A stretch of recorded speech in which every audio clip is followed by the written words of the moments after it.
최고의 페이지. 반갑습니다. 반갑습니다. 네, 반갑습니다. 최고의 페이지에 오신 걸 환영합니다. 저는 이제 내면의 현자를 만나게 하는 코치 이동훈 코치입니다. 네, 안녕하세요. 저는 소통과 공감 대표 유경철입니다. 네, 창의력 강의하는 박종화입니다. 네. 네, 안녕하세요. 저는 대화 훈련을 진행하고 또 글을 쓰는 저자 박지연입니다. 네, 오늘 네. 박재현 대표님, 네. 박재현 대표님을 모시고 이렇게 특별 게스트로 이렇게 또 초청하는 또 과정을 또 진행했습니다. 들으시는 분들이 부러울 것 같습니다. 아우, 네. 깜짝 놀랐을 것 같아요. 네. 갑자기 여성분, 아름다운 여성분 목소리가 네. 들려가지고. 네. 초대해 주셔서 감사합니다. 네. 자, 우리 또 시청자 의견을 받아서 우리 시작은 짧게, 본론은 길게 진행하도록 하겠습니다. 네. 자, 우선 오늘 진행해야 되는 책은 말이 통해야 일이 통한다. 우리 박재현 대표님이 쓰신 책이에요. 네. 직장에서 사용하는 실용대화법이라고 돼 있는데 네. 이 책은 어떤 책인가요? 네, 말 그대로 그러니까 제가 하는 일이 주로 만나시는 대상들이 기업인들이에요. 네. 그래서 회사에서 조직 생활하다 보면 상하 관계가 있잖아요. 네. 되게 수직적인 관계죠, 사실은. 네. 그런데 권위주의에 빠진 그런 관계가 아니라 왜냐하면 이제 그 관계에 빠지면 침묵 행동, 침묵 현상 그리고 네. 발언 행동은 줄어들잖아요. 네. 그래서 그런 것들을 좀 타파하자. 네. 그럼 어떤 관계가 됐으면 좋겠냐. 네. 서로 상호 수평적이면서도 권위가 살아있는 그런 조직 문화를 만들자. 네. 그래서 그런 분들을 대상으로 8주에서 한 10주씩 대화 훈련을 하고 있는데 오, 네. 그 사례를 많이 담았고요. 네. 그래서 직장에서 사용할 수 있는 정말 상호 수평적인 그리고 서로 존중할 수 있고 권위가 살아있는 대화 방법을 어떻게 연습을 해보면 좋을까. 네. 그 사례집을 낸 거예요. 그래서 거기 보시면 목차별로 하나하나 목차를 보고 오늘은 이게 나한테 좀 필요하겠다. 네. 그러면 그걸 집어서 그걸 딱 꼭 집어서 그것만 보셔도 돼요. 그렇군요. 네. 인간 99페이지를 읽어야지 100페이지를 읽을 수 있는 게 아니고 네, 꼭 오늘은 그렇지 않아요. 50페이지, 그 다음 날은 뭐 네. 150페이지 네, 이렇게. 그렇게 읽으셔도 네. 돼요. 근데 이왕이면 사실 처음부터 쭉 읽으면 좋고, 네. 그 제가 그 책 앞에, 그러니까 조직에서 소통이라든가 이제 커뮤니케이션 강의를 하시는 강사분들이 있잖아요. 시작하시는 강사분들이 네. 만약에 이 책을 참고해서 좀 가르치는데 도움을 받고 싶다 하신다면 제가 2가지 안내를 해놓은 게 있어요. 네. 첫 번째는 처음부터 끝까지 보시라는 거고요. 네. 그리고 가르치기 전에 먼저 자신의 개인적인 삶에 적용하는 훈련을 해보신 후에 하라고 제가 적어놨죠. 네. 네. 사실은 모든 교육이나 이런 모든 게 마찬가지듯이 남에게 자꾸 가르치고 이렇게 하는 순간 우리가 하기 싫잖아요. 맞아요. 네. 네, 모든 게 이제 엄청 하기 싫죠. 나부터 먼저 진행해야 되는데 우리 모든 좋은 문구들도 야, 너 이렇게 해야지 라고 그러니까. 하는 순간 하기 싫은 것처럼 너나 해. 네. 나는 나도 안 하면서 남한테 막 하라고 막 그랬어. 그런 성향이 좀 있으세요. 다르게 생각해 이러면서 다르게 생각 안 하시잖아요. 그러니까요. 네. 어떤 분위기인지 확 왔어요, 지금. 그랬어요. 자, 여기 이제 책 앞에 보면 리더는 덜 외롭고 팀원은 네. 덜 두렵고 서로의 다른 가치가 존중되어 서로에게 도움이 되는 소통과 관계를 맺게 되길 하면서 네. 박재현 드립이라고 네. 돼 있어요. 사실은 리더가 외롭죠. 외롭죠. 그러니까는 제 교육에는 직급이 섞어 들어오세요. 네. 네, 보통 우리가 신입사원들끼리 과장급 과장, 뭐 경력직 사원, 중역은 중역교육 이렇게 들어가잖아요. 같이 들어와야지 편하지 않나요? 그렇죠. 이게 대상이 동일하면 편해요, 진행하기가. 네. 저 같은 경우에는 조금 처음엔 힘들어요. 네. 그리고 직급을 또 다 떼고 들어오세요. 네.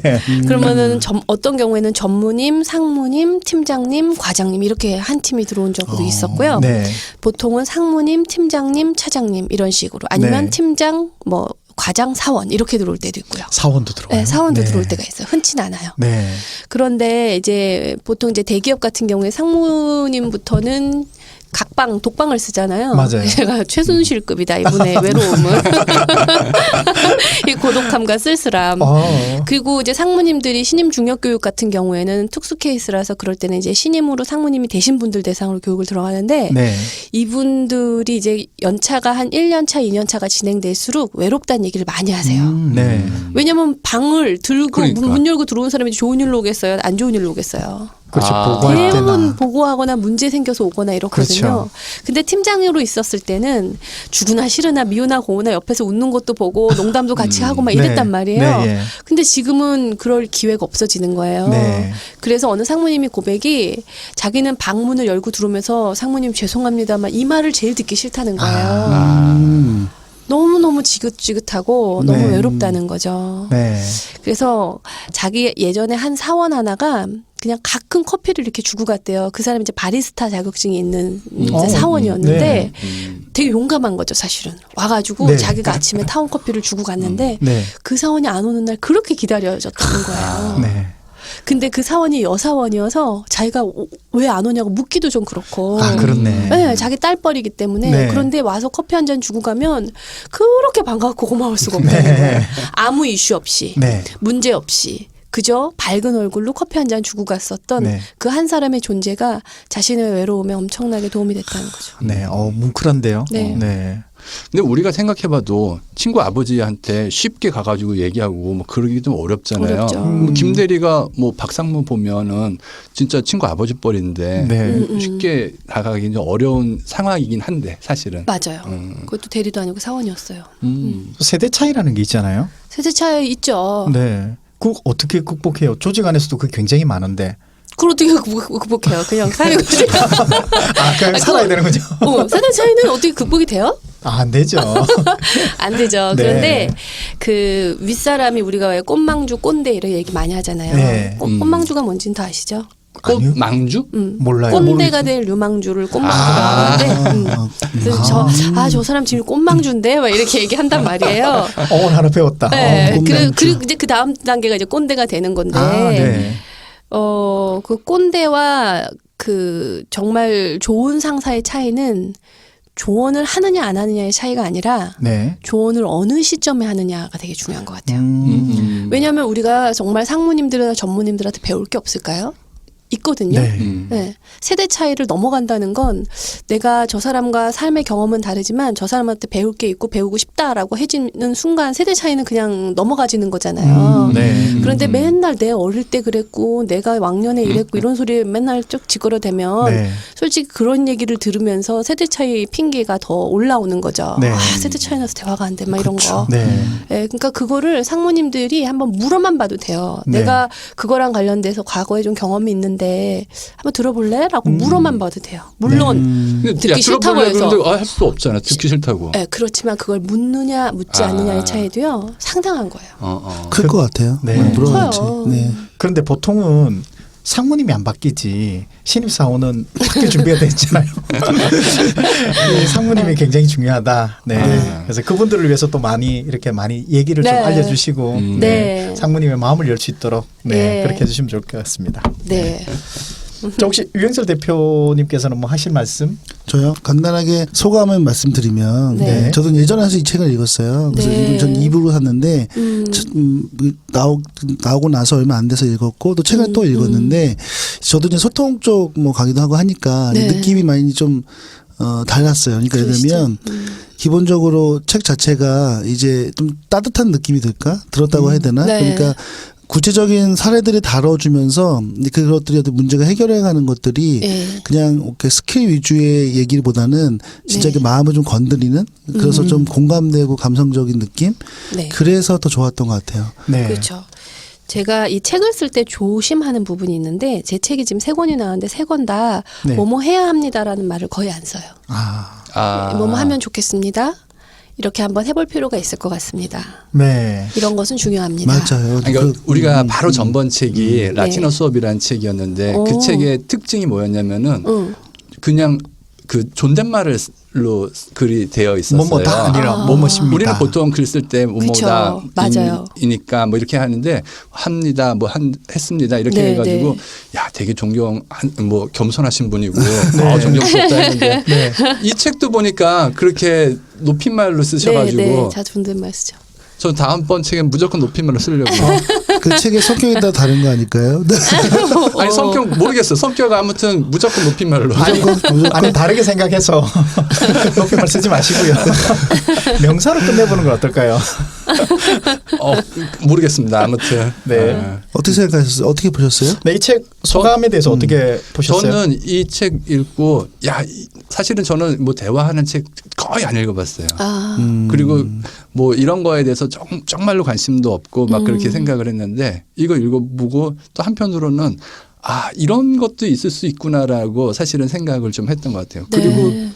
책이 굉장히 뭔가 이걸 보고 배울 수 있는 구조적으로 잘 되어 있는 책이라는 생각이 들었어요. 네. 그래서 맨 처음에 뭐 공부할 마음이 좀 있는 사람은 이 책 따라서 공부를 하면 좋을 것 같기도 하고 네. 뭐 강의를 하시는 분도 한번 잘 보시면 좋은 자료가 되는 것 같기도 하고요. 네. 네. 저는 이 책을 보면서 아까 이제 메타포로 한번 표현하자면 경품 당첨된다는 느낌? 네. 이게 무슨 뜻이냐면 책 초반보다 가면 갈수록 이 선물이 커지잖아요. 네. 1위는 끝에서 이렇게 얘기하듯이 넘어가면 넘어갈수록 이게 제 가슴에 와닿는 사례나 이런 것이 더 뒤쪽으로 갈수록 더 많아진다. 이런 느낌을 받았어요. 그 느낌은 뭐냐면 아마 책을 쓰실 때 네. 굉장히 노력하지 않으면 보통 이 책 쓰시는 분들 보면은 가운데 반짝하다가 뒷부분이 약간 흐지부지하게 되는 부분들이 있거든요. 네네. 그런데 이 책을 보면서 그런 게 없었다라는 걸 보면서 감사합니다. 아마 굉장히 많이 노력하시면서 쓰지 않았을까. 네. 그리고 이게 한 번에 쓴 책이 아니라 네. 오랫동안 준비하고 쓰고 정리한 책이 되지 않았을까 이런 생각이 좀 들었어요. 어떡하죠? 땡. 맞나요? 아니. 사실 이 책은 네. 2주 만에 썼어요. 어유, 네. 네. 2주 만에 썼고 수정 없었어요. 어유, 그래요? 네, 네. 그래서 어떻게 근데 그럴 수 있었을까를 생각해 보면 지금 이동훈 코치님의 말이 또 맞을 수도 있어요. 네. 왜냐하면 책을 쓴 딱 집필 기간은 그러니까. 2주였지만 제가 평소에 매일매일 단 하루도 쉬지 않고 기업 강의를 했잖아요. 네. 그 많은 사례들은 저장이 되어 있거든요. 그리고 또 머릿속에도 저장이 되어 있고 네. 노트북에도 저장이 되어 있고 그랬기 때문에 2주 만에 이 책이 나올 수 있었던 거고요. 네. 그러니까 그런 거죠. 피카소한테 그림 그려달라니까 한 5분 딱 스케치해가지고 주니까 감사합니다. 얼마 줘야 될까요? 그랬더니 뭐 8천만 원 그러니까는 당신 5분 스케치한 그림을 우리 어떻게 8천만 원 줍니까? 그랬더니 그 사람이 난 그림 그리는데 40년이나 걸렸는걸요. 막 그랬다는 거예요. 제가 지금 기분이 갑자기 좋아졌어요. 피카소가 되신 거예요? 네. 저 2주라고 안 하고 앞으로 한 3일요? 네, 알겠습니다. 아무튼 이 책을 보면서 저도 굉장히 많이 배움을 받았고요. 특히 감사해요. 이 책에서 그냥 사례만 나온 것이 아니라 도식화되어 있었다라는 네, 부분들이 몇 개 들어갔죠. 네, 그게 이제 머릿속에 그려지면서 네. 전체 그림이 이렇게 좀 그려지더라 네. 이런 게 좀 있었어요. 네, 네. 그러면서 이제 강의를 하시거나 저 같은 네. 코치 분들에게도 굉장히 좀 필요한 책이지 않을까. 네, 네. 그런 생각을 좀 사실 했었어요. 이동훈 코치님하고는 제가 사연이 좀 있었죠. 모 기업에서 지방교육대 우리가 제 옆방에서 수업하고 있었잖아요. 그렇죠. 그래서 제가 쉬는 시간에 제 방으로 모셔가지고 네. 뒤에 붙어 있었던 여러 도식을 막 구구절절 설명을 해드리면서 네. 인사를 나눴던 기억이 나요. 그게 다 도식이었어요. 네. 그러니까요. 그 PPT를 안 쓰시더라고요. 네, PPT 안 쓰고 네. 저는 매주 끝날 때 도식을 핸드폰으로 찍어가게 해요. 그래서 그걸로 과제를 내드리고 다음 시간에 적어오는 숙제가 있거나 아니면 발표하는 숙제를 내드리거나 네. 그렇게 해드리거든요. 사람이 이게 보는 사람이 있고 듣는 사람이 있대요. 저 같은 경우는 보는 사람이거든요. 그래가지고 뭔가 이렇게 말로 막 하시는 분들 네. 나는 되게 어색하고 잘 안 맞아. 그리고 그래서 나는 PPT가 무조건 있어야지만 강의를 하고 그렇거든요. 근데 지금 말씀하시는 거 보니까는 대화 뭔가 네. 이렇게 하는 그 소통 대화 이런 건데도 도식화해서 사람들한테 뭔가 이야기한다라는 게 네. 약간 신선하게 느껴졌어요. 네, 네, 네. PPT가 있으면 거기에 집중하게 되는데 네. 사실 또 그거 안 쓰시는 거 보니까 이제 실제 네. 말하는 연습이나 아니면 대화 그런 것들에 집중하게 하시는 것 그것도 같아요. 그렇고, 그쵸. 그러니까 대화가 보통 이제 제가 3주 교육으로 예를 들어 들어가면 사실 저희 프로그램이 15주 프로그램이잖아요. 근데 3주로 들어갔는데 A, B, C라는 주제로 예를 들어 들어갔는데 오늘 이분들의 그 상태가 이 A가 중요한 게 아니에요 지금. 예를 들어서 막 거절을 못 들어서 다 화가 나여 있는 상태라면 그런데 오늘 우리의 수업이 감사였단 말이에요. 그러니까 감사를 나누는 게 중요한 게 아니잖아요. 네. 네. 그럼 우리 오늘 거절에 대해서 좀 나눠볼까요? 그럼 훨씬 좋아하겠죠, 교육생들은. 네. 근데 PPT를 준비해가면 저는 이제 그대로 해야 된다라는 압박감이 저 스스로도 생기는 거예요. 그렇네. 그래서 그냥 화이트보드를 준비해달라 그러고 그냥 PPT 없이 어차피 15주 과정은 다 제 머릿속에 이제 경험으로 있으니까 그래서 이제 제가 주제를 바꾸는 경우도 좀 많았었어요. 네. 근데 그럴 때 피드백은 더 좋죠, 사실은. 그러니까 그러면 훨씬 더 좋겠네요, 네. 진짜로. 네. 저희 스승님이 했던 얘기가 있는데 네. 강의를 어떻게 준비하느냐 완벽하게 준비해라. 그리고 현장에 가면 잊어버려라. 이런 얘기를 하셨거든요. 멋있는 말이에요. 네. 네, 그 말이 아마 그 이야기신 것 같아요. 멋있는 말이에요. 네. 현장에 잊어버려야지. 네. 근데 그것도 놀랍다. 상황에 맞게 뭔가 필요한 것을 한다라는 게. 네. 우리는 상황 파악 잘 못해가지고 되게 어려울 것 같은데. 대화를 해서 물어보죠. 여러분 이런 것도 있는데 오늘 사실 제가 준비한 건 A인데 여러분하고 몇 분 얘기를 나눠보니까 좀 이 D를 했으면 좋겠다. D를 했을 때 나는 싫다. 하시는 분만 손을 좀 들어달라. 난 D는 절대 싫다. 그런데 드는 분이 없으면 진행을 해요. 그렇지만 원래 A를 준비해 간 것들은 자료를 다 드려요. 네, 교재화된 자료를 보내드려서 책처럼 읽을 수 있게. 그래서 그 과정을 또 진행해야 된다라는 그 순서대로 해야지 왜 계획된 대로 안 하느냐라는 그걸 또 싫어하시는 분들 그렇죠. 계시잖아요. 그런 싫은 네. 분들 있죠. 네. 네. 그것도 이제 기질에 만족하면서 따라서. 네. 네. 그런 것도 나눠보죠. 네. 알겠습니다. 아무튼 책이라는 부분에서 본다면 이제 많은 또 느낌들 또 다른 느낌들이 있었는데 자 그러면 우리 이 말이 통해야 일이 통한다 이런 것처럼 말과 관련해서 네. 혹시 내 관련된 어떤 사례 본인의 사례 주변 사례 뭐 있었다면 뭐가 있어요? 제가 먼저 할까요? 저는 뭐 사례라기보다는 좀 여쭤보고 싶은 게 있었거든요. 네네. 뭐냐면 저는 이제 11살 된 4학년 초등학교 남자아이가 하나 있습니다. 아이가 있는데 이게 사랑하는 아들. 사랑하는 아들이죠. 그런데 네. 제가 이렇게 말을 할 때 저도 이제 사실 알거든요. 뭐 방법을 다 알겠어요. 그쵸. 욕구라든가. 그런데 감정 조절이 좀 잘 안 되는 것 같아요. 최근에 특히 뭐 이렇게 핸드폰 같은 거 게임하고 이런 것들 때문에 갈등이 많았는데 네. 이게 제가 알고 있는 여러 가지 기법들을 했는데 잘 안 통해요. 그래서 어느 순간 감정 조절이 안 돼서 네. 막 화를 내거나 막 이렇게 약간 억압하거나 뭐 강제하거나 그랬던 케이스가 있었거든요. 네네. 그래서 제가 고민했어요. 이것을 어떻게 풀어야 할 것인가. 이걸 그냥 지식적으로 풀 것이 아니라 아니면 스킬적으로 풀 것이 아니라 네. 다르게 풀어야 되는데 일단 그런 걸 좀 고민 중에 있었거든요. 그렇죠. 그래서 제가 또 우리 또 아이들과 또 이 전문가이셔가지고 그런 걸 물어보고 싶었어요. 감정이 폭발할 때 네. 내가 아빠가 이렇게 감정이 폭발할 때. 아빠가 어떻게 뭐 엄마일 수도 있고요. 근데 어떻게 하는 게 좀 좋을까 이런 질문을 한번 던지고 싶었는데 뭐 한번 말씀해 주시면. 감정이 폭발한다는 건 가족이나 조직이나 매일매일 봐야 되는 관계에 있어서 감정이 폭발했다는 건 그 일이 반복된다는 뜻이기도 하거든요. 네, 그 이슈가 계속 반복이 되는 거예요. 그렇죠. 예를 들어 아이가 돌아다니면서 밥 먹는 게 한두 번이 아니에요. 그럼 맞아요. 엄마가 참다가 한 대여섯 번 참다 7번째 그냥 터져버리는 거고 네. 상사가 보아지곤 지각을 한두 번은 봐주죠. 이제 바빴나 보다, 아팠나 보다. 근데 여러 번 반복되기 시작하면 그때 어느 날 갑자기 사실 한 2분 늦었는데 야 하면서 이제 막 네. 흩어지고 그렇죠. 그 게임도 마찬가지죠. 게임도 사실 유 대표님께서 무슨 분노 조절이 안 되는 사람도 아닐 텐데 한 번에 그냥 막 화내시진 않았을 그렇죠. 거 아니에요. 여러 번 얘기했죠. 그런데 우리가 그 얘기를 언제 하느냐가 되게 중요한 것 같아요. 예를 들면 저도 아들이 이제 고1인데 얘가 중학교 한 3학년 졸업을 하고 3학년 때까지는 사교육을 안 했고 핸드폰도 없었고 컴퓨터 미디어가 금지인 학교를 다녔었어요. 네. 근데 고등학교를 국제학교로 옮기면서 얘가 못했던 그동안의 게임을 한 맺힌 듯이 7시간씩 막 이렇게 하는 거예요. 이렇게 네. 제가 보면 그리고 눈알이 빠질 것 같이 하는 거예요. 맞죠. 얼그크대. 맞아요. 집중이 엄청. 집중이 엄청난 거예요. 그래서 제가 이제 화가 슬슬 나기 시작을 했는데 하루는 이 얘기를 지금 하면 제가 아들한테 엄청나게 폭력적으로 얘기를 할 것 같더라고요. 그래서 이게 반복이 되는 걸 몇 차례 경험한 후에 그 이슈가 없을 때 얘기를 꺼냈어요. 네. 아이가 돌아다니면서 밥을 먹는데 너 잠깐 와봐 이러면서 화를 통제하면서 얘기한다는 거는 거의 불가능해요. 네. 근데 아이랑 잘 때 누워서 내일도 이제 그게 예측이 되잖아요. 엄마가 내일 아침에 걱정되는 게 있는데 밥을 먹을 때 네가 돌아다니는 거에 대해서 그게 좀 걱정이 돼. 내일 우리가 어떻게 한번 해보면 좋을까? 그럼 아이가 얘기하거든요.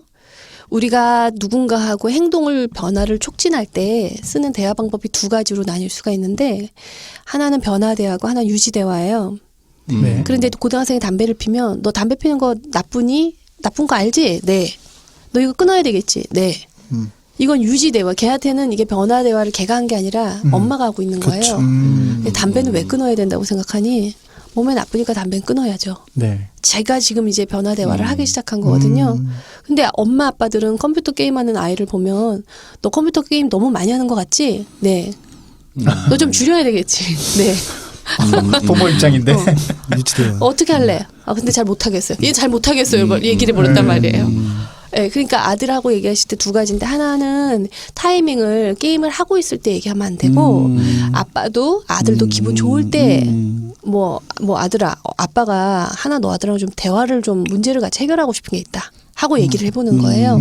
그리고 두 번째는 너 컴퓨터 많이 하는 것 같은데 앞으로 좀 줄여. 알았어 몰랐어? 아빠가 변화 대화를 하고 아들한테는 그냥 예스 노만 듣는 게 아니라 아들이 변화 대화를 할 수 있게 얘기해 주시는 거예요. 아마 유 대표님은 커뮤니케이션 전문가시니까 지금 제가 요 정도만 말씀드려도 아 내가 그 부분은 어쩌면은 이렇게 한번 해봐야겠다라는 그쵸. 것들을 확인하실 네. 수 있을 것 네, 같아요. 네. 알겠습니다. 예전에 들었던 얘기 중에 칭찬은 냄비처럼 네. 꾸중이나 이런 뭔가 얘기할 때는 뚝배기처럼. 아 근데 내가 금방 든 생각으로는 네. 게임 하고 있을 때 얘기해야지 뭔가 그 사람이 그 아이가 게임 하는 것을 지적을 하는데 전혀 그렇지 않아요. 게임을 하지 않때 얘기하면은 뭐 내가 언제 게임했어요 이렇게 나온다든지 아니 그렇지 그럴 수 않아요. 있어요. 할 때 얘기하면 사실 비난하는 방식으로밖에 나갈 수가 없기 때문에 그 비난이나 평가의 말을 듣는 사람은 딱 두 가지 중에 하나로 반응해요. 첫 번째는 변명하거나 방금 켰어 방금 거짓말이에요. 컴퓨터가 펄펄 끓는데 두 번째는 아니면은 저항해요. 아 나가 아빠. 아 나 이거 지금 맞아. 바빠. 맞아. 그러면은 아빠는 기분 더 나쁘거든요. 더 지금 버릇도 나쁘죠. 없잖아요. 컴퓨터 코드 뽑아버리면 애는 이제 기절하는 거예요. 지금 뭐 하는 짓이냐고. 이런 가정 너무너무 많이 봤어요. 멀쩡한 부모가 참을성이 없는 사람도 아니고 멀쩡한 부모가 닌텐도 꺾어버리고 막 네. 망치로 그렇죠. 막 그 순간 막 네, 때리고 네. 막 그래요. 순간 그렇게 때릴 돼요. 수도 있어요. 때릴 너무 수 화가 있어요. 너무 화가 머리통 나니까. 팍 때릴 수 있어요. 어디서 아빠한테 막 이러면서. 네. 그런데 그게 훨씬 더 우리도 왜 갈망하게 되면 더 거기에 막 어태치 되잖아요. 네. 그거하고 똑같은 것 같아요.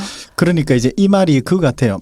내가 부모로서 감정이 편안할 때 진행을 해야지 부모도 이렇게 팍 받잖아요. 그 순간에 이제 내가 화난 상태에서 뭔가 내가 좋은 얘기를 하려고 한다면 이 화가 안에 있었기 때문에 막상 좋은 얘기가 안 나오고 이렇게 막 쏘게 되는 부분이 네네. 있다는 거죠. 목표를 잘 유지하면 되죠. 내 그렇죠. 목표가 지금 화내는 게 목표가 아니라 얘 변화를 촉진하는 게 그렇죠. 목표라고 한다면 네. 전략적으로 좀 접근을 해야 될 필요가 있고 저는 그걸 케찹짜기라 그러는데 네. 우리가 오므라이스 위에 하트의 모양의 케찹을 짤 때 어떻게 짜야 되는지를 생각해 보면 네. 확 짜서는 안 하트를 되죠. 그릴 수가 없어요. 네. 아. 살살 모양을 봐가면서 짜야 되거든요. 바로 그리시네. 살살 뭐야 네네. 네. 그게 되게 나가면서. 중요하죠. 근데 이제 제가 아는 분은 그렇게 자녀 교육을 할 때 그 냉장고에 이렇게 붙여놓는데요. 남의 자식이다. 그러면 그거 되게 중요해요. 네, 마음이 내려놔지고 이 객관적으로 얘기가 될 수 있다고 하더라고요. 네. 아 그것도 좋은 방법이에요. 그러니까. 제가 비폭력 대화를 처음 배웠을 때 저를 지도해 주셨던 캐서린 선생님께서 아들이랑 대화가 너무 안 돼서 왔다 그랬더니 아들이 몇 살이냐 해서 5살이다 했더니 아 5살 된 그분과 함께 사시는군요 이렇게 얘기하시는 거예요. 그분. 그 갑자기 딱 객관화가 되면서 거리두기가 되고 관계 설정이 약간 달라지는 거예요. 네.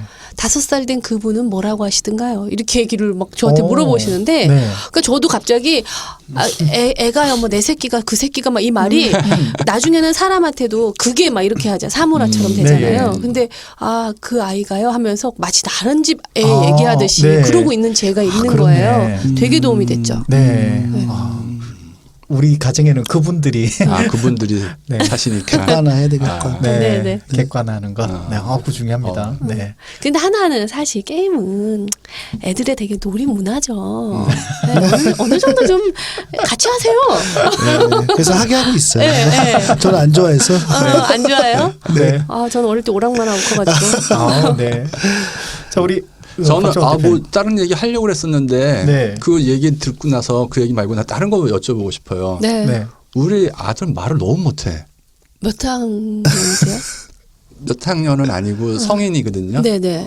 22살. 22살. 네. 말을 못한다는 건 어떤 걸까요? 그냥 내가 어렸을 때도 그러는데 생각해 보면은 말을 좀 재밌게 좀 잘하고 뭔가 이렇게 상대방이 좀 알아듣게 한다든지 네. 상황에 맞게 이야기한다든지 네. 뭐 기분 나쁠 때 잘 조절해서 얘기한다든지 이런 거를 잘하는 사람들 있잖아요. 그렇죠.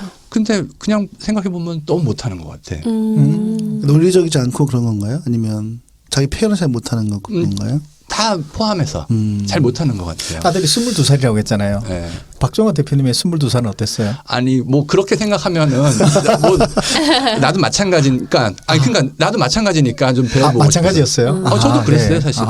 네. 그 아들을 위해서. 저희가 그리고 나도 위해서. 네, 네. 자기 표현을 명확하게 한다는 것의 한 끗 차이인 것 같아요. 그러니까 수다 넋두리와 대화는 되게 한 끗 차이인 것 같은데 내가 말을 하는 것 중에 비폭력대의 그 4가지의 모델이 있었어요. 첫 번째가 관찰로 얘기하고 두 번째는 관찰 뒤에 따라오는 감정을 인식하고 세 번째는 감정의 원인이라고 찾을 수 있는 핵심 욕구를 우리가 욕구라고 단어를 이렇게 표현하는데 그거를 네. 우리가 찾고 그리고 그 욕구를 충족하기 위해서 우리가 상대나 혹은 나나 아니면 다른 제3자한테 어떻게 부탁할 것인가를 찾아보자라는 개념이거든요. 네. 그래서 저는 여기서 이제 2가지만 좀 다뤄본다면 이제 MVC 비폭력 대화하고 조금 연결돼서 감정 인식 명확성.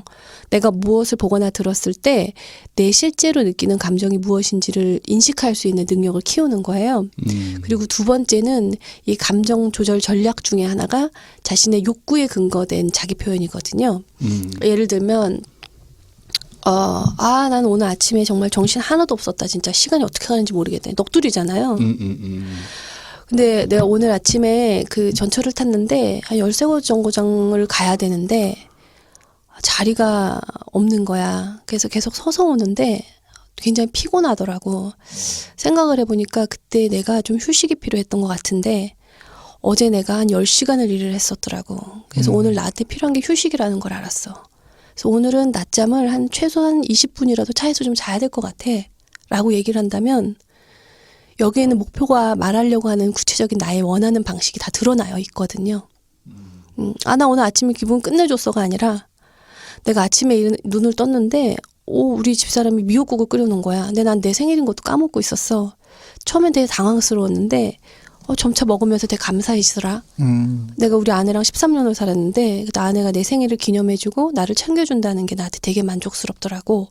이렇게 얘기한다면 이것은 대화가 되는 거예요. 왜냐하면 이거를 듣는 그 앞에 있는 나의 대상자는 이 사람이 당황스럽고 감사했구나.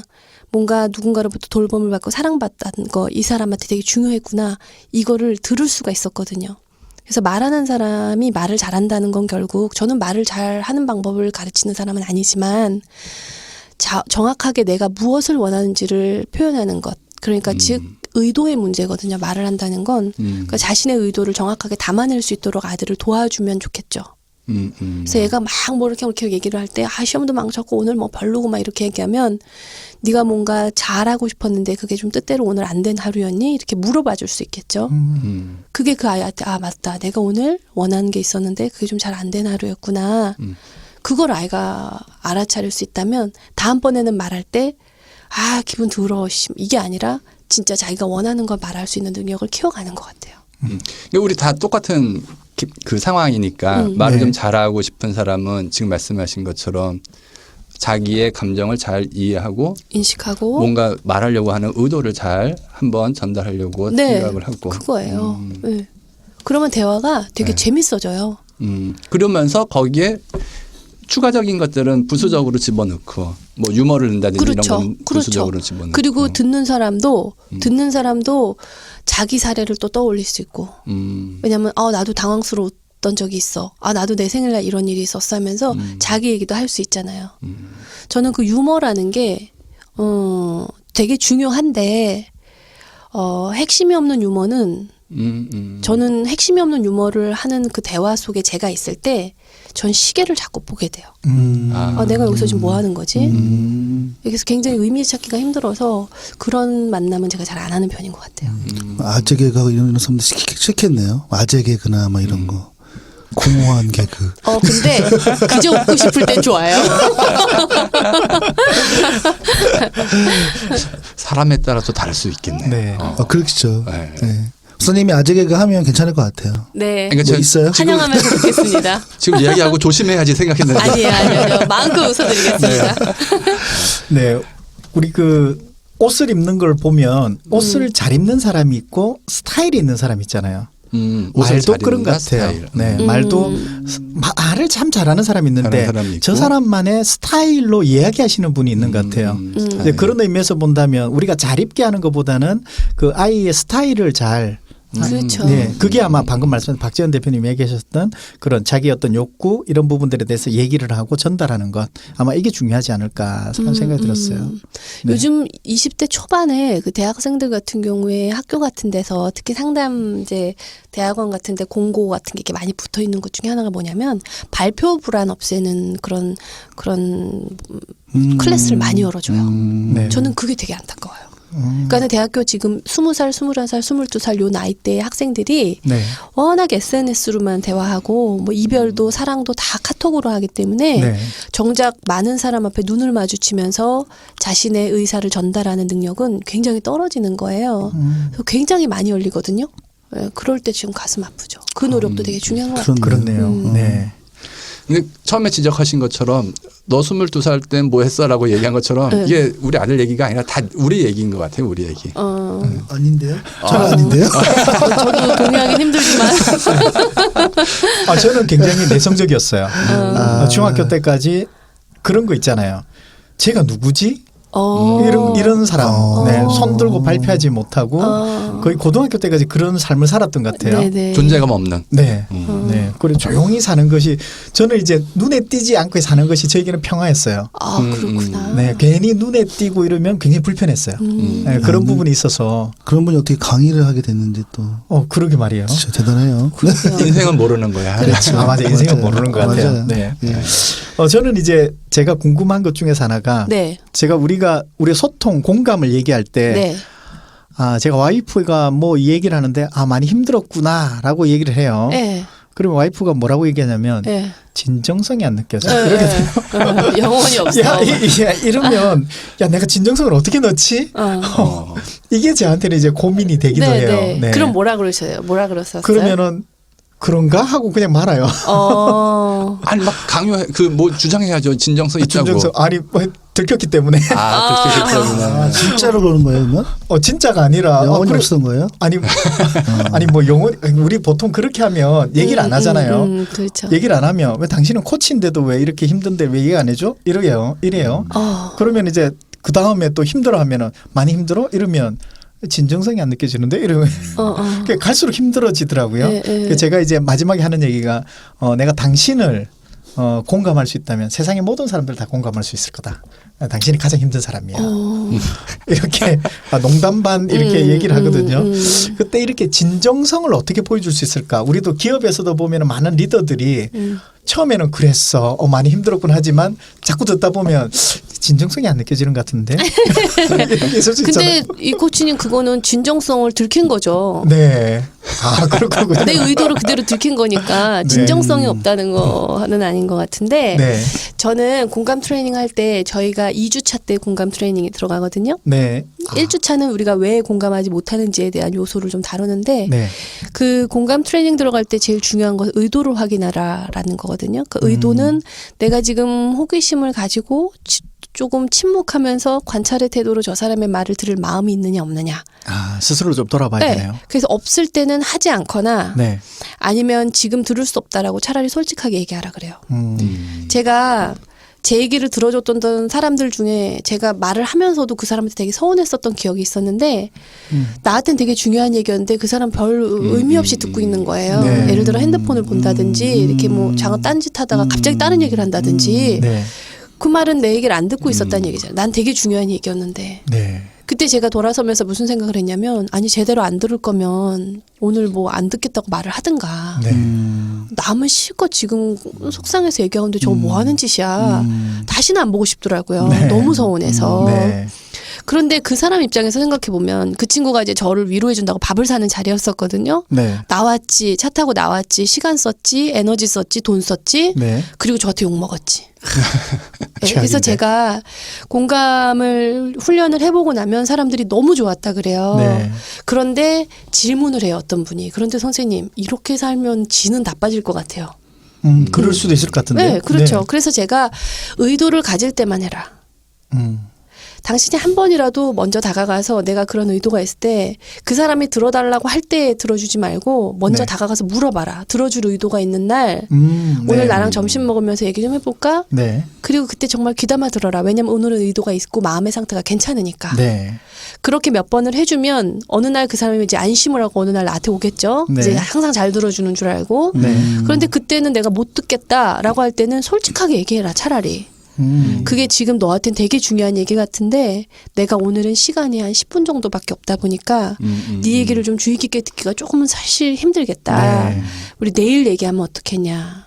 라고 한번 물어봐라. 아, 나의 솔직한 얘기를 오히려 전달하는 것이 그때는 필요했었는데 네. 그냥 되게 중요한 네. 개념이에요. 그런 게 그러니까 있어요. 그게 아담 그랜트라는 조직 심리학자가 네. 기브 앤 테이크라는 그쵸. 이야기를 했잖아요. 네. 거기에서 기버 중에 성공한 기버는 스마트 기버라 그랬는데 이 기버는 요청하기 전에 먼저 물어보고 주고 싶었던 기버였었어요. 이렇게 네. 보니까 저 사람 목말라 보여. 그러면 자기가 나가면서 물 좀 떠다 드릴까요? 라고 먼저 베풀었던 기버는 네. 이 사람이 어느 날 나한테 오늘 저랑 저녁 식사 좀 해주실래요? 라고 물어볼 때 아 오늘은 제가 아이 생일이라 오늘은 좀 어렵습니다. 라고 거절해도 그걸 저 사람이 받아들이기가 쉽다는 거예요.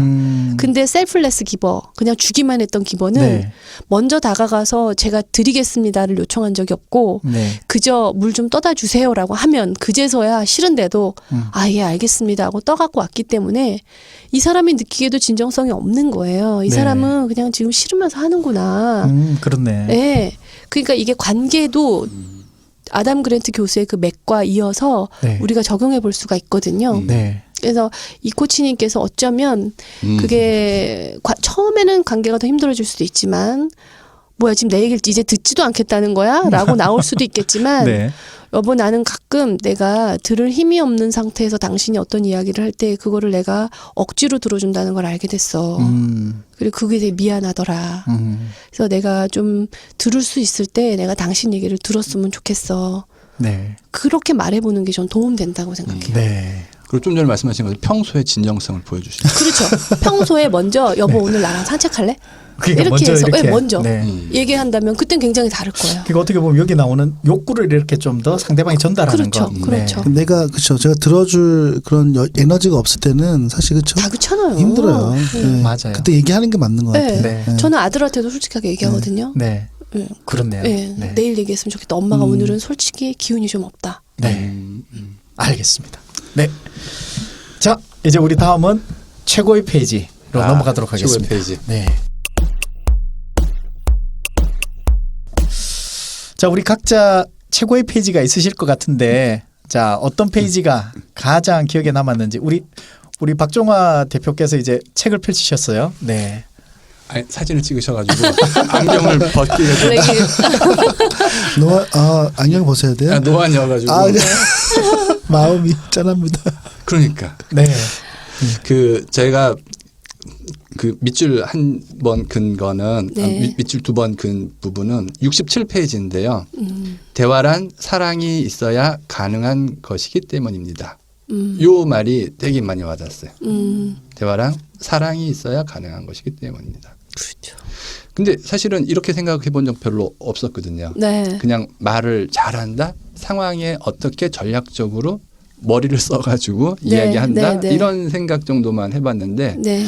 그 이 부분을 쭉 읽어보니까 내가 마음속에 진실로 뭔가가 있어서 상대방한테 전달된다 이런 부분이 굉장히 새롭게 생각했던 부분인 것 같아요. 사실 그러면은 그 기술적인 부분이 때로는 힘을 못 쓸 때가 많아요. 사랑의 에너지가 상대한테 확실하게 전달이 되면. 아무튼 이 부분이었습니다. 네. 사랑이 뭔가요, 근데? 박정화 어려운 대표가 생각하는 사랑. 좀 어려운 거는 좀 똑똑하신 분들한테 해주시고 좀 쉬운 거 해주세요. 아니 사랑이란 네, 것이. 제가 아는 그 예전에 그 어떤 선생님들이 강의했을 때 한 분이 자기가 남편을 너무 사랑한대요. 음. 너무 사랑하는 어디까지 사랑하냐면 남편의 발까지 씻겨준대요. 그 정도로 사랑을 하는데 남편은 나를 사랑하지 않는데요. 그 얘기 하더라고요. 발을 안 씻겨줘? 아니요, 그게 남편은? 뭐냐면 내가 생각하는 방식에 사랑을 한다는 거죠. 상대가 원하는 것이 아닌 내가 생각하는 방식에. 그래서 사랑이란 뭐냐? 그 사람이 원하는 것을 그렇게 채워주는 것이 아마 사랑이 아닐까라는 것이 저는 이제 제가 생각하는 사랑의 정의예요. 네, 어떠세요? 우리가 어렸을 때 제일 유명한 말은 사랑이란 미안하다고 말하지 않는 거야. You are sorry 뭐 이런 거죠. 아까 아재스러운데. 아니 로맨스 소설을 많이 보신 것 같아요. 제가 할까요, 제가? 저는 네. 좀 긴데 이거 다 네. 읽기가 한번 해볼게요. 네, 저는 페이지는 뒤쪽에 있는데 이게 실존적 죄책감은 서로를 깊이 연결해 주는 힘이 됩니다. 이 아젠다거든요. 읽어보면 저는 많은 사람들이 사랑하는 사람의 아픔을 공감하는 과정에서 겪는 실패를 봐왔습니다. 저 또한 사랑하는 사람의 고통을 보는 게 너무나 괴로워서 가끔 그런 실패를 경험하곤 합니다. 그것은 죄책감이라는 것입니다. 정신의학자 스카펙은 죄책감을 실존적 죄책감과 신경증적 죄책감으로 나누어 이야기했습니다. 저는 두 가지의 죄책감을 구별하는 것이 우리에게 무척 중요하다고 생각합니다. 특히 우리가 공감으로 관계를 맺어갈 때는 더욱 그렇습니다. 사랑하는 사람의 아픔을 볼 때 대신 아파줄 수는 없습니다. 그때 차라리 내가 아프면 얼마나 좋을까 하는 죄책감에 괴로워만 한다면 그것은 상대에게 도움이 되지 못합니다. 또한 내가 더 잘 챙겼다면 이렇게 되진 않았을 텐데, 내가 더 잘했다면 괜찮았을 텐데 라는 생각에 갇혀서 괴로워만 하면 자신에게도 상대에게도 연결되지 못하고 우울해지기만 합니다. 이런 신경증적 죄책감은 우리 삶에 정말 큰 고통을 남기는데 좀처럼 떨쳐내기가 쉽지 않습니다. 반면에 삶을 살아갈 때 실존적 죄책감은 매우 중요하다고 생각합니다. 가벼운 예를 들어서 길을 가다가 누군가를 쳐서 물건을 떨어뜨리면 미안한 마음이 올라올 것이에요. 그러고는 미안한 마음에 상대의 떨어진 물건을 주워줄 것입니다. 이런 미안함은 살아가면서 꼭 필요한 실존적인 죄책감입니다. 그것은 우리를 인간답게 해주는 힘이 되고 서로에게 도움이 되는 관계를 맺어주기 때문이지요. 우리의 행동을 바꿈으로써 상대가 나아질 수 있다면 기꺼이 할 필요가 있습니다. 미안하면 미안하다고 말하고 상대에게 도움이 될 수 있는 최선의 행동을 다할 필요가 있습니다. 너무 긴 걸 했어요. 사실 제가 지금까지 했던 것 중 가장 길었는데 한 페이지 정도 될 것 같아요. 근데 저는 여기서 그 죄책감이라는 얘기를 굉장히 잘 표현해 주시고 인용해 주셨거든요. 그래서 그런 면에서 내가 이렇게 느끼는 것에 대해서 여러 가지 저한테 인사이트를 줘서 제가 이걸 최고의 페이지를 뽑으셨어요.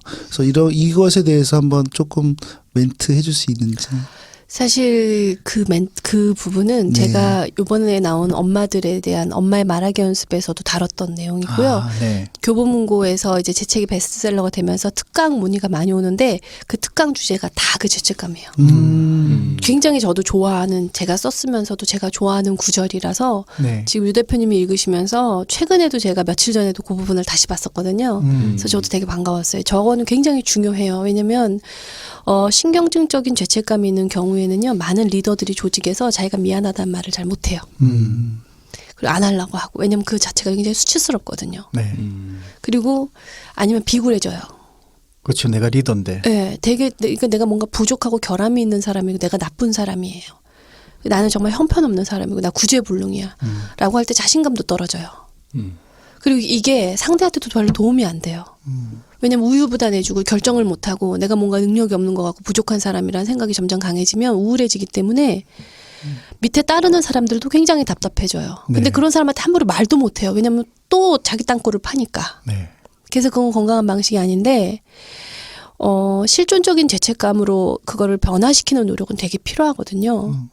왜냐하면 미안하다라는 그 말을 한다는 것은 사실 되게 건강한 표현이에요. 자기가 한 행동에 책임지겠다라는 표현이기도 하고요. 네. 더 나아가서는 내가 나의 행동을 해서 당신이 느꼈을 그 감정까지도 내가 이해한다라는 표현이기도 하거든요.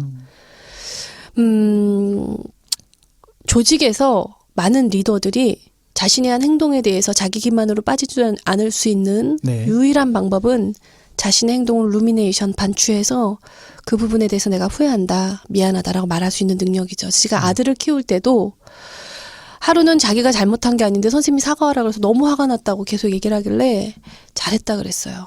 자기가 미안하지 않았다, 이렇게 미안하다는 얘기를 안 했다는 거예요. 그래서 잘했다. 너가 정말 미안하지 않을 때 미안하다고 말하지 마라. 상황을 빨리 모면하기 위해서. 두 번째는 너가 정말 미안할 때는 그 사람이 인지하지 못할 때도 가서 미안하다고 얘기해라. 우리가 그 두 가지만 구별할 수 있어도 정말 멋있는 사람이 될 것 같아요. 그러니까요. 우리가 일적인 부분도 있지만 사실은 그 사람에 대한 인격이라는 부분에서도 본다면 네. 내가 부족한 것을 부족하다고 얘기한다면 네. 일로는 모르겠는데 인격적으로는 굉장히 올라갈 것 같아요. 그렇죠. 네. 네. 그런 부분에서는 우리가 사람을 존경하는 것도 일뿐만 아니라 사람에 대한 것도 있기 때문에 네. 두 가지가 충족돼야 우리가 신뢰라는 부분이 생긴다고 얘기하는 것처럼 네, 네. 아마 그런 영역에서 본다면 그 영역에서는 내가 미안하다. 그렇죠. 라고 하는 네. 그거 정말 힘든데. 인정한다는 건 되게 중요한 거예요. 약간 엇비슷한 내용이긴 하지만 많은 기업들의 핵심 가치를 이렇게 살펴보면 저희가 왜 기업 교육 들어가면 네. 그 기업에 대한 조사를 하잖아요. 네. 그리고 그 기업들이 어떤 가치로 구성원들을 이끌어가려고 하는가에 대한 어떤 밸류들이 있잖아요. 그러면 어느 기업이든 빠지지 않고 나오는 그런 문장들이 있어요. 그 중에 하나가 실패한 멋진 시도에 대해서 인정해 주라는 거거든요. 네. 그 실패한 멋진 시도가 격려해주고 미안하다고 포함하는 거, 그러니까 표현하는 것을 포함해요.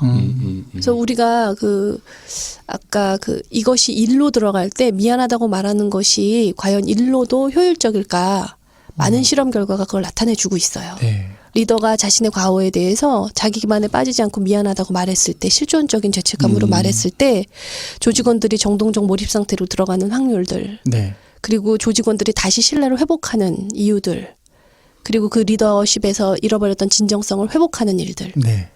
그거 되게 중요한 부분이에요. 구글에서도 그 실험을 했었잖아요. 4년간 네. 어떤 팀이 성과를 내느냐 보는 여러 가지 아리스토텔레스 보니까 프로젝트를 맞아요. 했었죠. 네, 그 중에서 하나 리더가 그럼 어떤 모습이냐 인정하는 것. 맞아요. 내가 모르는 걸 모르는 거 인정하는 네. 그 팀장이 정말 그런 팀을 이끌고 있고 그런 팀원들과 이제 소통을 이렇게 잘하고 있는 것이 사실은 성과와도 굉장히 밀접하게 관련이 있더라. 밀접하게 있었죠. 그래서 네. 그 1등으로 나왔던 그 팀의 1번이 심리적 안정감을 형성한다는 맞아요. 거였었어요. 그게 가장 중요했다는 네. 거죠. 네. 그 심리적 안정감이라는 게 리더가 모른다라고 말하고 네. 모른다라고 말할 수 있는 리더는 강요하거나 지시하지 않고 요청하죠. 그렇죠. 무엇이 있겠느냐. 네. 너희들의 의견도 들어보겠다. 네. 알겠습니다. 이제 제가 최고의 페이지로 가도록 하겠습니다. 저는 간단하게 한 문장이에요. 근데 한 문장이 굉장히 와닿더라고요. 이게 뭐냐면 248페이지에 얼마 전 이번에는 제 아이가 저에게 비슷한 말을 했습니다. 엄마는 뭔지 알 것 같아요. 잘 들어주는 것 같다가 결국 엄마가 원하는 대로 해요. 지금 저 디스하시는 거죠? 아니. 이게 뭐냐면 제가 이 알아요. 비슷한 사례가 있어요.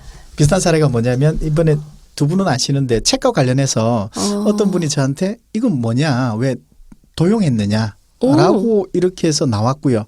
그분이 원했던 모습은 모든 책을 다 수거하고 절판을 해라라는 그런 부분. 그러니까 어떠한 공감이나 대화를 하더라도 이분은 기승전 절판이에요. 이렇게 결과를 가지고 있으신 분들에게 어떻게 이야기를 해야 될까. 그래서 제가 풀어냈던 방식은 뭐냐면 내가 이분과 뭔가 논의하기 위해서는 내가 모르는 게 너무 많구나. 그래서 전문가를 만나가서 그분과 상의를 했어요. 상의를 네. 하고 저작권협회에 가서 이제 다 확인을 해본 바에 의하면 네. 제가 그렇게 많은 그러니까 출처 미표기거든요. 네. 출처 미표기인데 그렇게 많은 금액이 아니라 이렇게 하면은 가능합니다. 네. 네. 그리고 만약에 그걸 가지고 소송을 하려고 하는 변호사는 별로 없을 겁니다. 왜냐하면 이것은 그렇게 되는 게 아니기 때문에 아마 그쪽도 네. 안 할 겁니다라고 그런 얘기를 했었어요. 네네. 그렇게 해서 이제 결과론적으로는 뭐냐면 이렇게 서로 간에 좀 협의 결과론적으로 그 한 페이지를 좀 이렇게 좀 수정하는 쪽으로 해서 물론 비용이나 이런 여러 가지 좀 힘든 부분이 있었어요. 기승전 그렇겠다. 그 결과물은 항상 들고 있는데 네. 어떤 식으로든 안 돼요. 얘기가. 그래서 제가 이것을 빨리 끝내는 방법은 이분과 관계를 끝내지 않으면 네. 끝까지 가겠구나라는 네, 생각이 네, 들어서 네. 제가 그냥 끊었어요. 그렇게 한 상황이 있어요. 네. 그래서 이런 결과물을 가지고 얘기를 하는데 굉장히 끝에 의도는 항상 가지고 있어. 네. 어떤 얘기를 하더라도 이게 있고요. 그것을 제가 한 달 반 정도 시달렸어요. 와, 그러면서 이제 야, 이건 아니다. 이렇게 결과물을 가지고 있는 사람과 어떻게 대화를 해야 될까요? 우선 저는 코치님께서 그분과 관계를 끊을 수 있는 선택권이 있었다는 건 되게 축하할 일인 것 같고 네. 관계를 끊는 선택권이 것도 없는 사람도 있을 수 있겠구나. 없죠. 조직에서는 많죠, 어렵죠. 사실. 답정너라 그러잖아요. 네. 자기 답 다 정해놓고 얘기해보라 맞아요. 그러는 그러니까. 거. 네. 글쎄요, 이제 여러 가지가 있겠지만 대부분의 많은 그 힘이 없는 사람들은 특히 힘이 있는 사람들이 그 답을 다 갖고 들어올 때 네. 해주게 되어 있죠. 네. 예, 그게 치명적이지만 않으면 다 해주게는 되어 있는데 문제는 그게 그 사람의 습관으로 굳어진다는 거잖아요. 네.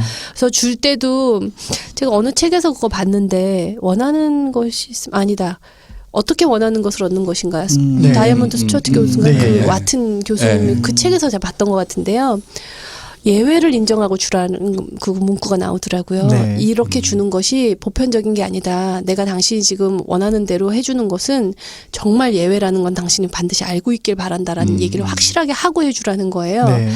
근데 저는 그것보다는 대화 관계에 있어서는 그 사람이 A라는 그 옵션을 절대 놓지 않고 이렇게 하기를 바란다고 할 때에는 거긴 그런 이유가 있거든요. 그래서 한 가지 사례가 떠올린 제 조직원, 교육원 중에 한 명이 누군가 영입하러 외국에 간 적이 있었어요. 네. 근데 저한테 연결의 대화에서 배웠던 것들을 리뷰하면서 가는 중이래요. 그 사람을 모시고 와야 되는 거예요. 근데 그 사람이 연봉 협상을 딱 이 금액에 이 포지션이 아니면 난 절대 안 온다는 거였고 자기는 이 사람 무조건 데리고 와야 되는데 이 사람은 그걸 완전 확실하게 잡고 안 놓는 거예요. 근데 그렇게 데리고 올 경우에는 그럼 다른 사람 어떻게 이 스탠다드를 맞추냐는 거죠. 그렇죠.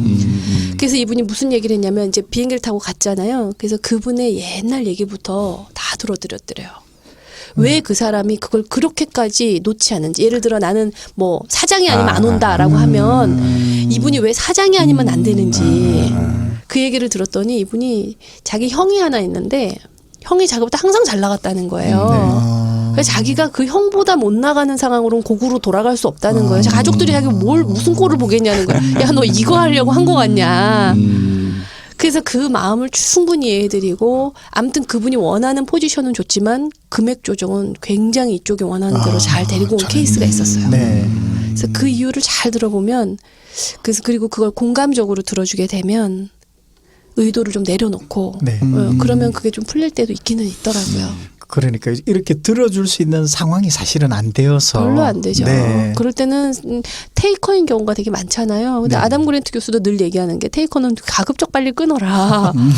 빨리 끊어라 그런 사람과는. 아, 그래서 제가 다시 리뷰를 해봤어요. 리뷰를 해보니까 아, 그분이 참 민감한 사람이구나. 그럴 수 있죠. 네. 그런 분 들어서 그런 느낌들을 받기 싫은 거 좀 완벽하신 분 있잖아요. 네네. 원리 원칙을 중요하게 예, 생각하고. 그러면서 이해가 됐어요.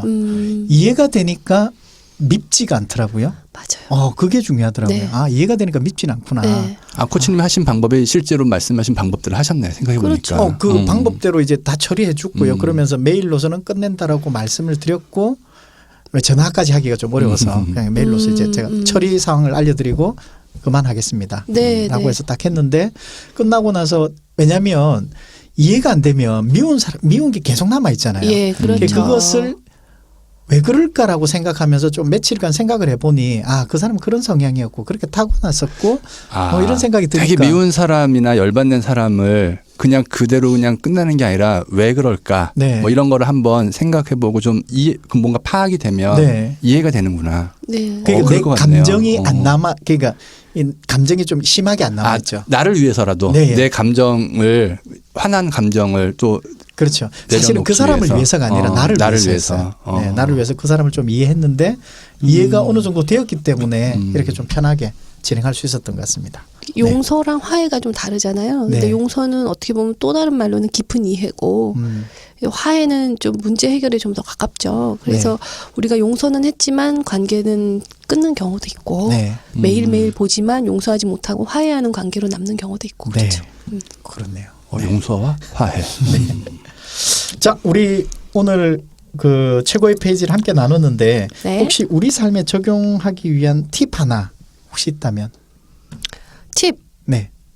책을 보시면 가장 좋은데 그러니까 말을 할 때는 의도를 잘 확인하면서 한번 말을 했으면 좋겠어요. 네.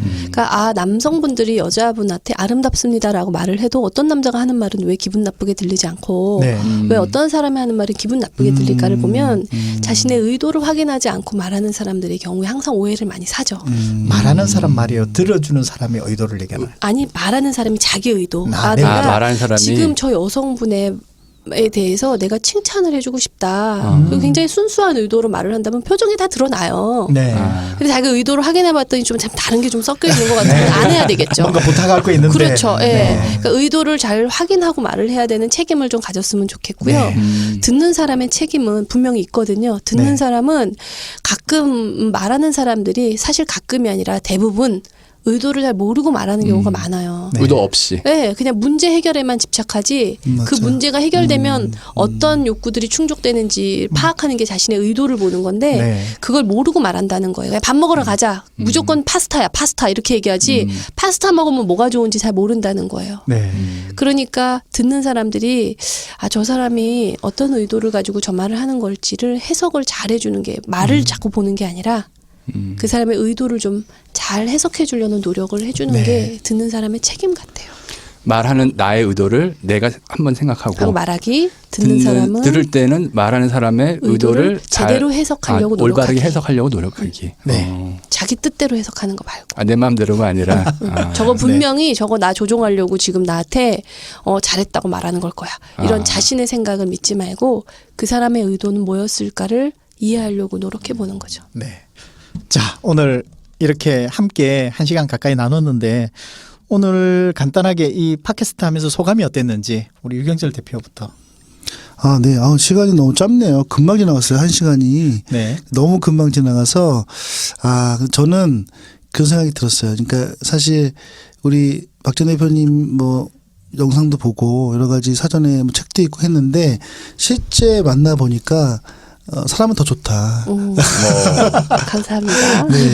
왜냐하면 사람들은 보통 이렇게 우리가 SNS나 책이나 글이나 이런 거 통해서 사람이 접하기 때문에 좀 환상을 갖거든요. 네. 그래서 그런 모습이 너무 좋아도 실제 만났을 때는 또 다른 분이 계세요. 그래서 그러면 인격이나 인성이나 아니면 태도나 근데 제가 이 짧은 한 몇 시간에 동안 봤더니 굉장히 너무 모든 것들이 좋으셨어요. 그래서 고맙습니다. 솔직하시고 중요한 거는 책에 나와 있는 그런 글, 명상들도 본인의 삶에 그대로 적용을 하는 분. 사실 그런 게 쉽지가 않거든요. 그래서 그런 면에서 굉장히 인상적이었고 또 이런 이야기 속에서 또 그런 향기가 나서 저는 굉장히 즐겁고 행복한 시간이었습니다. 저도요. 고맙습니다. 네, 감사합니다.